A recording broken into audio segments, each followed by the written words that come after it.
ഇന്നാലിന് ഒരു ആവശ്യമുണ്ട്, ആ ആവശ്യം നിറവേറിക്കിട്ടാൻ ഞാൻ എന്താണ് ചെയ്യേണ്ടത് എന്ന് ചോദിക്കുമ്പോൾ അവർക്ക് പറഞ്ഞു കൊടുക്കാൻ പറ്റുന്ന ഒരു ആയത്തുണ്ട്. വിശുദ്ധമായ ഖുർആനിലെ സൂറത്തുൽ ഹദീദിന്റെ 3-ാമത്തെ ആയത്ത്. അതേതാണ്? വലിയ ഒരു ചെറിയ ഒരു ആയത്താണ്. ഏതാണ് ആയത്ത്?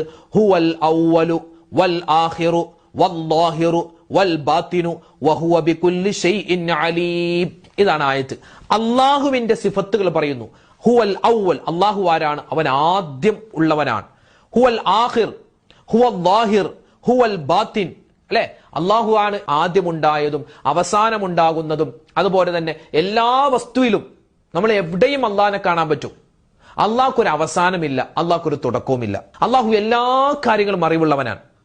ഏകദേശം ഇങ്ങനെ അർത്ഥം വരുന്ന ഈ ഒരു ആയത്ത് എല്ലാ ദിവസവും നമസ്കാരങ്ങൾക്ക് ശേഷം ഒരു 3 വട്ടം വീതം ഒരു മനുഷ്യൻ ഓതിക്കഴിഞ്ഞാൽ എന്താണ്? ഹുവൽ അവ്വലു വൽ ആഖിറു വല്ലാഹിറു വൽ ബാത്തിനു വഹുവ ബികുല്ലി ഷൈഇൻ അലീം. ഒന്നുകൂടി, ഹുവൽ അവ്വലു വൽ ആഖിറു വല്ലാഹിറു വൽ ബാത്തിനു വഹുവ ബികുല്ലി ഷൈഇൻ അലീം. ഈ സൂറത്തുൽ ഹദീദിന്റെ 3-ാമത്തെ ഈ ആയത്ത് ഏതെങ്കിലും ഒരു മനുഷ്യൻ അവന്റെ ഫർളായ നമസ്കാരങ്ങൾക്ക് ശേഷം 3 വട്ടം വീതം ഓതിയിട്ട് അവൻ ദുആ എന്നാൽ അവന്റെ ആവശ്യങ്ങൾ അല്ലാഹു തആല പൂർത്തീകരിച്ചു കൊടുക്കുന്നതാണ്.